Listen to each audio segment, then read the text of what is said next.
The moment you stand with a particular party, आप एक political आदमी बन गए, आपकी संस्थान पॉलिटिकल बन गई। हाँ देखिए वो तो एक आपका सुख बीजेपी के साथ है, हाँ जी, नरेंद्र मोदी के साथ है, अच्छा, और योगी के साथ है। आई होप मुझे मैं प्रश्नों का जवाब देने का मुझे मौका दिया जाएगा। नहीं बिल्कुल सर, आपने काफी एक एक करके आप पूछेंगे। नहीं, अगर आप क्वेश्चन के बाद क्वेश्चन करते जाएंगे तो सवाल का जवाब नहीं। मैंने 2 सवाल पूछे, पहला आपका ट्रैक रिकॉर्ड आपकी संस्थान का, हाँ जी, और 400 मिलियन के आई होप मैं जवाब देने का मुझे मौका दिया जाएगा। बिल्कुल नहीं बिल्कुल मिलेगा। और दूसरा जरा अरे एक एक करके आएंगे ना विवेक जी, आप सारी किताब पहले ही खोल रहे हैं। ब्रीफली दोनों सवाल रिपीट कर बस बस बस तो जवाब ले लेते हैं। बिल्कुल जी बिल्कुल। करण उसके बाद आपके पास। तो फिर हम आते हैं ये चाइल्ड अब्यूज वाला जो केस हुआ था, नो डाउट ही हुआ था, इसको हम एडिट करते हैं और इसके लिए हमें जो पैसा देना पड़ा था हमने दिया भी था। अब देखना पड़ेगा इसमें ना इसकी हिस्ट्री एक्चुअली क्या है। सिर्फ चाइल्ड अब्यूज का हम स्टिकर लगा कर सोचे अब हो गया बस केस खत्म, फाइल फोल्डर बंद, नहीं ऐसा नहीं होता। होता क्या, देखिए इंडिया में जिस तरह से बच्चों को हम पालते पोसते हैं वो अलग है, और जिस तरह से हम वेस्ट में बच्चों को पालते पोसते हैं वो अलग है। इंडिया में माता पिता बच्चों को थप्पड़ मार देते हैं, इट्स ओके, क्योंकि हम कहते हैं ठीक है थोड़े बहुत चपैट जरूरी है, जब बच्चा बिगड़ रहा होता है दैट्स रिक्वायर्ड। लेकिन वेस्ट के अंदर आप देखेंगे अगर माता पिता जो है बच्चों को मारते हैं तो that becomes a police case कि बच्चे का यहाँ पर एक्सप्लॉयटेशन हो रहा है। तो वहां एक्चुअली वो हुआ था। मैं एक बार मैं आई होप मुझे पूरा मौका दिया जाएगा बोलने का। Let him complete Vivek ji, don't try to cover. हां मैं कवर बिल्कुल नहीं कर रहा हूं। इसको ने अपोलोजाइज किया इसके लिए, मैं बिल्कुल अपोलोजाइज किया भी है, और क्यों किया है मैं आई होप मुझे मौका दिया जाएगा जी। लेकिन आप कवर अप ना करें।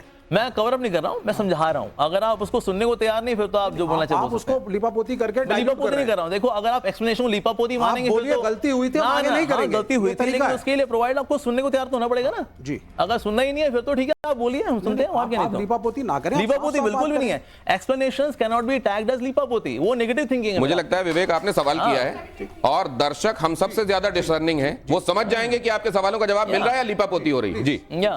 तो एक तो हमें समझना पड़ेगा जिस तरह से हम बच्चों को पालते पोसते हैं इंडिया के अंदर, जिस तरह से वेस्ट में पालते पोसते हैं बहुत अंतर है।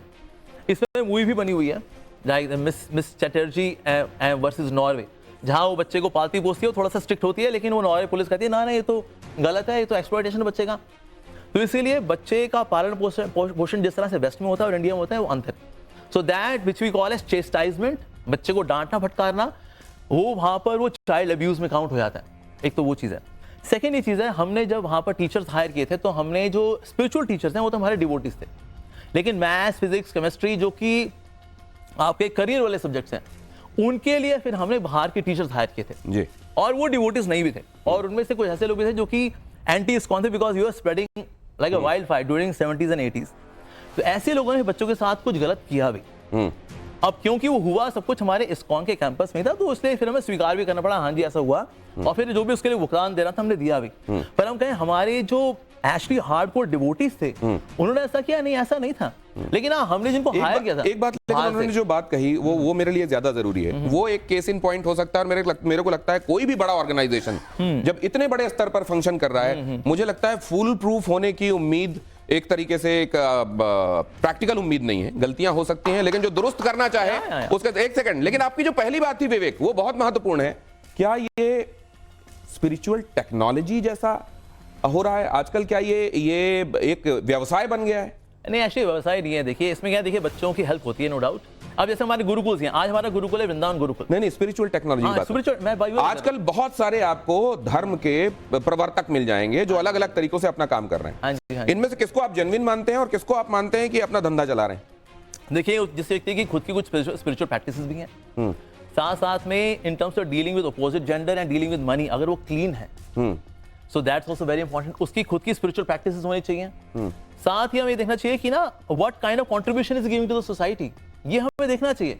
और ये बहुत विजिबल होता है। No sadhu will have any such private life जो कि कोई नहीं देखता। जैसे हम लोग ब्रह्मचारीज हैं, it is very open life. हम लोग जाते हैं, लोग आते हैं, हमसे मिलते हैं, and people see very clearly what we are doing. तो इसलिए ऐसी ट्रांसपेरेंसी एक साधु के जीवन में होनी चाहिए। तो आप कह रहे हैं कंडक्ट अच्छा होना चाहिए, उसका कंडक्ट क्लीन होना चाहिए, कम से कम ऑपोजिट जेंडर को लेकर, मनी को लेकर, और वो प्रैक्टिसिंग होना चाहिए। और साथ में जहां से वो आ रहा है वो आध्यात्म का एक प्राचीन और पुरातन उसका एक इतिहास होना चाहिए। लेकिन मैं एक बात जानना चाहता हूं, फिर जैसे आपने प्रेमानंद जी को लेकर बात कही कि राधा का अस्तित्व कृष्ण के बिना कहा, तो फिर इन सब चीजों में नहीं जाना चाहिए। अब ये मैं ये देखता हूं सनातन में शैव को लेकर कहा जाने लगेगा कि ये तो शैव है, शिव के उपासक है, नहीं ये ठीक नहीं है। रामचंद्र जी की कलाओं को 14 बता दिया जाएगा, कृष्ण जी की कलाओं को 16 बता दिया जाएगा। किसी को किसी से हे शैव शाक्त वैष्णव, ये क्यों चलता रहता है? देखिए होता क्या है कि भगवान जो है परम भगवान है कि एक ब्रह्म द्वितीयो नास्ति, the supreme Lord is one not many.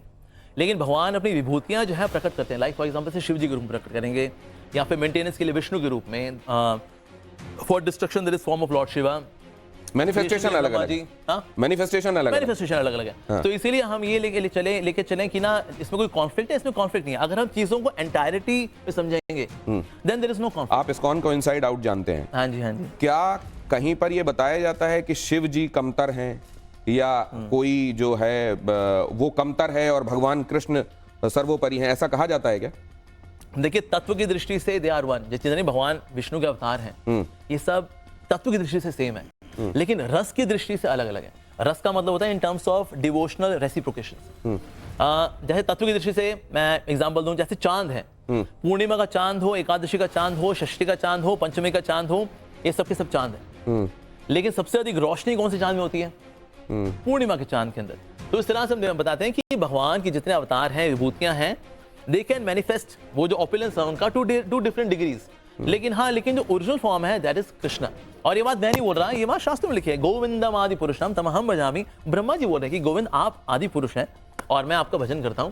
तो इसलिए परम भगवान जो है इस कृष्णा। लेकिन हाँ, उनके अवतार भी हैं, कुछ उनके विस्तार भी हैं, कुछ उनके विभूतियां भी हैं, ये हो सकता है ऑफ कोर्स। नहीं, लेकिन मैं ये फिर भी समझना चाहता हूं, क्योंकि ये कहा जाता है कि भगवान शिव से बड़ा कोई वैष्णव नहीं है और भगवान विष्णु से बड़ा कोई शैव नहीं है। जब उनमें कोई द्वंद्व नहीं है तो नीचे तुलना देखने की कोशिश क्यों होती है, ये भी समझूंगा। लेकिन अब करण आपके पास। अमोक जी, आपने कई बातें कही। जो सबसे पहले आपने एक बात कही, वो कही कि आप पहले कनेक्ट करते हैं, फिर कन्वे करते हैं, फिर कन्विंस करते हैं। आप इनके जैसे लोगों को कैसे कन्विंस करें जो कि डेटा होने के बाद वो कहें कि हम नहीं मानते इसको? मतलब ये कह रहे हैं डिप्रेशन की बात, 280 मिलियन केसेस हैं आज डिप्रेशन के जो ट्रीटमेंट ले रहे हैं। 28 करोड़ लोग, एक मिनट विवेक जी प्लीज, 28 करोड़ लोग ट्रीटमेंट ले रहे हैं, तब भी ये डिनाइल में है कि ऐसा कुछ नहीं है। स्पिरिचुअल टेक्नोलॉजी की बात आपने अभी करी, तो जहां अर्थ नहीं होगा वहां क्या धर्म हो सकता है? हम लोग को जो पढ़ाया गया है कि 4 पुरुषार्थ होते हैं, धर्म, अर्थ, काम, मोक्ष। तो क्या इसको हमेशा नकारात्मक दिखाया जाता है कि भाई इसमें तो अर्थ हो रहा है, इसमें तो अर्थ अर्जित हो रहा है। अर्थ अगर नहीं होगा तो धर्म कैसे आगे बढ़ेगा? ये तो मेरे हिसाब से तो एक जरूरी चीज है। श्री कृष्ण भी जब दुर्योधन के पास गए, 5 गांवों की बात रखी, उनको नहीं कन्विंस कर पाए। भीष्म पितामह को भी नहीं कन्विंस कर पाए कि आपका जो मेन धर्म होना चाहिए वो इस गद्दी के प्रति नहीं है, जबकि धर्म के प्रति है। तो आप विवेक श्रीवास्तव जी को क्या दुर्योधन कह रहे हैं? नहीं, मैं ये गुस्ताखी नहीं करूंगा। पर विवेक जी और जैसे जो और वामपंथी लोग होते हैं उनको कैसे कन्विंस किया जाए? और वो एक बड़ा तबका है, मेरा मानना है। जब तक ये नहीं कन्विंस होंगे, देश कैसे एकत्रित होकर आगे बढ़ पाएगा? देखिए घास 3 प्रकार की होती है। एक होती है सूखी घास, एक होती है हरी घास, एक होती है गीली घास। तो सूखी घास तुरंत आग पकड़ लेती है, जो हरी घास होती है उसमें थोड़ी देर माचिस लगा के रखनी पड़ती है, और जो गीली घास होती है पहले उसमें धुआं निकलता है और धुएं को आपको सहन करना पड़ता है, फिर एक दिन उसमें भी लेकिन आग लग जाती है। देखिए जो तो अभी विवेक जी धुआं निकल रहा है। देखिए ऐसा है, इतिहास जो है ना, जो जीतता है इतिहास उसके हिसाब से लिखा जाता है। हाँ जी, हाँ जी। कृष्ण जीते, यादव जीते तो आपने कृष्ण को सुप्रीम बता दिया। हाँ जी। कौरव जीते होते तो आप शकुनी को सुप्रीम बताते। बताइए शकुनी से महान कौन है? उसकी